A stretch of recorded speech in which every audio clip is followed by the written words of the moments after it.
श्री गणेशाय नमः। हमने जो आपके लिए कल वाक्य बोले थे वो मैंने बोर्ड पर लिख दिए हैं। ये 4 वाक्य बोले थे। पहला वाक्य था राहुल इस पेन से पत्र लिखता है। क्या है? राहुल इस पेन से पत्र लिखता है, पहला वाक्य है। तो राहुल करता है, पेन से द्वितीया है, तृतीया हो जाएगी, पत्र में द्वितीया लिखता है, क्रिया हो जाएगी। तो वाक्य बनेगा राहुल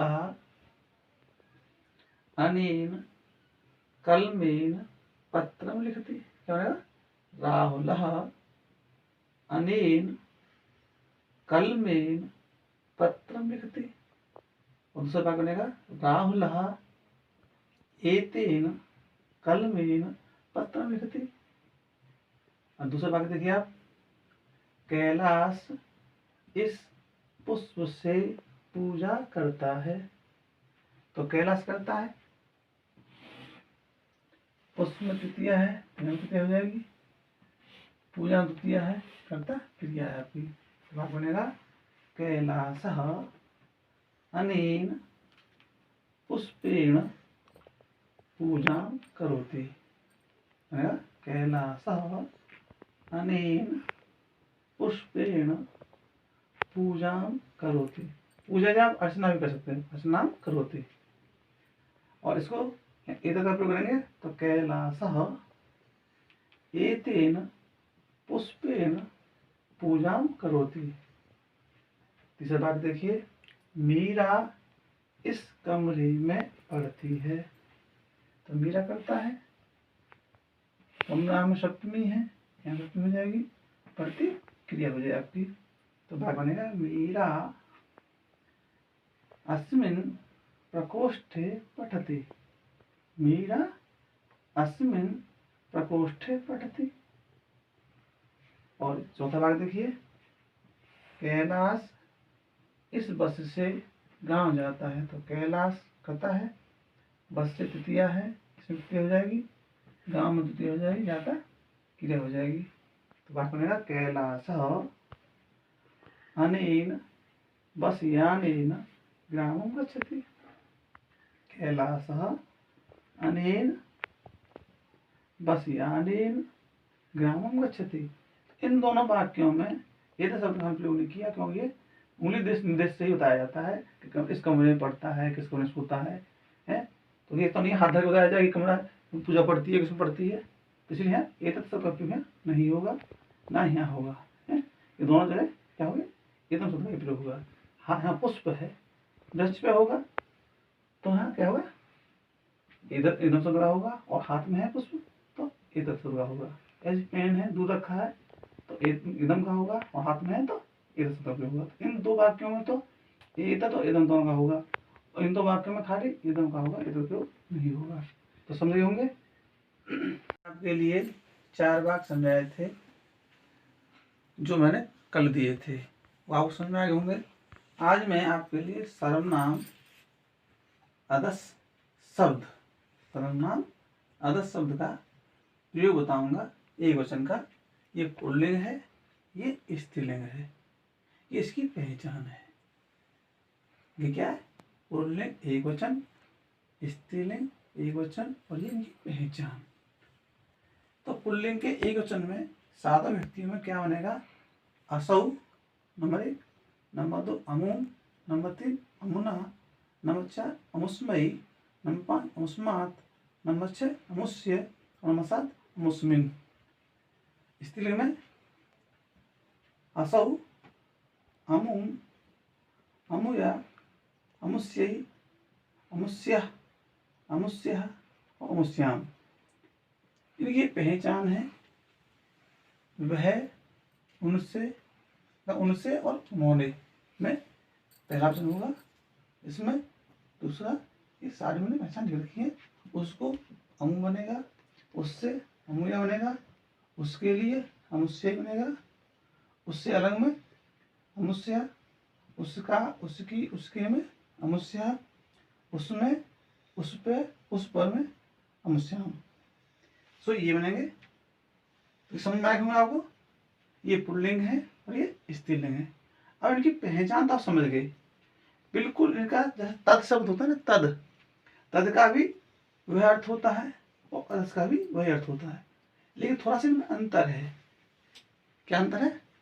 अंतर ये है, ये तो का सामने जो दिखाई दे रहा है वहां प्रयोग होता है, और तत्शब्द का प्रयोग वहां होता है जो परोक्ष में होता है, जो दिखाई नहीं देता है। कितना अंतर हो गया? जो सामने वस्तु रखी हुई है, दूर है, उसके लिए इसका प्रयोग होता है, और तद का शब्द कहाँ होता है? परोक्ष, जो आंखों से दिखाई ना दे। लेकिन दोनों का अर्थ एक ही है, दोनों का अर्थ एक ही है। तो समझ में आ गया होगा कि हमें इसको कहाँ प्रयोग करना है और उसको हमें कहाँ प्रयोग करना है। अब मैं इसके लिए दोबारा समझा देता हूँ। ये पुल्लिंग है एक वचन, ये स्त्रीलिंग है एक वचन, और इनकी पहचान है। तो पुल्लिंग एक वचन में इसके रूप बनते हैं असौ, अमुम, अमुना, अमुस्मयी, अमुस्मात्, अमुष्य, अमुस्मिन्।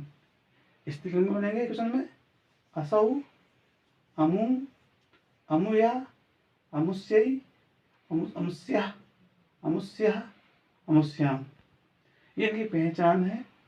एक वचन में बोलते हैं वह, उसने, उन्होंने, नंबर 2 में उसको, नंबर 3 में उससे, नंबर 4 में उसके लिए, नंबर 5 पे उससे अलग होने अर्थ में आएगा, नंबर 6 पे उसका, उसकी, उसके, नंबर 7 में उसमें, उस पे और उन पर, इनका ये प्रयोग होगा।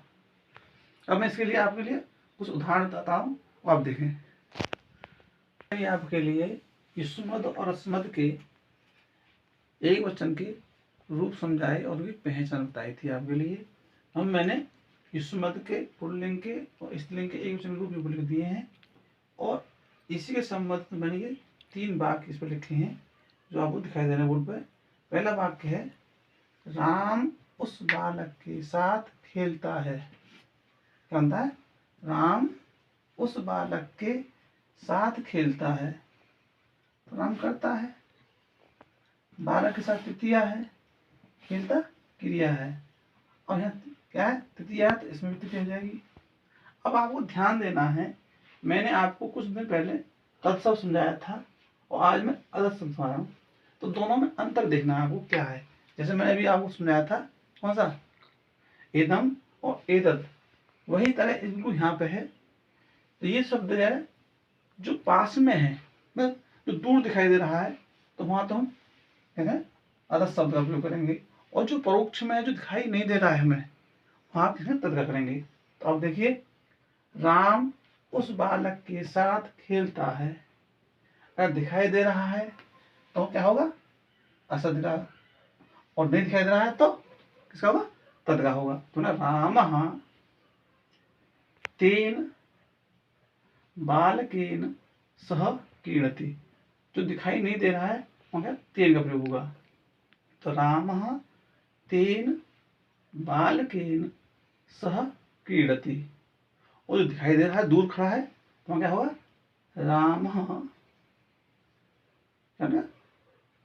अमुना बालकेन सह क्रीडति, राम अमुना बालकेन सह क्रीडति। तो समझ आ गया आपको? क्योंकि अमुना ये देखो तृतीया में असौ, अमु, अमुना तृतीया बनेगा।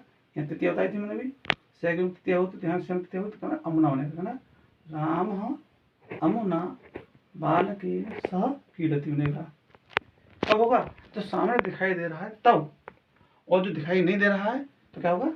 तेन बनेगा, है ना, राम तेन बालकेन सह क्रीडति बनेगा आपका। दूसरा बात देखिए आप, कैलाश उस गेंद से खेलता है।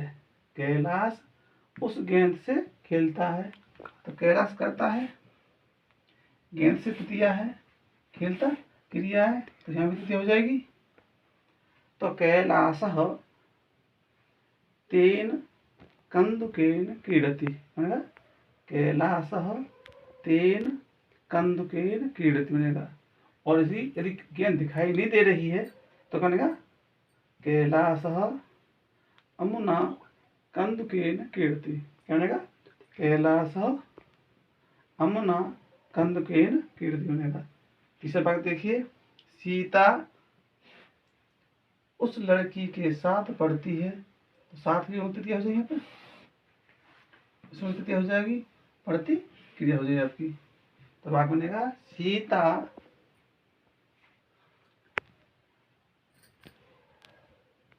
सीता तया बालिकाया सह क्रीडति। क्या बनेगा?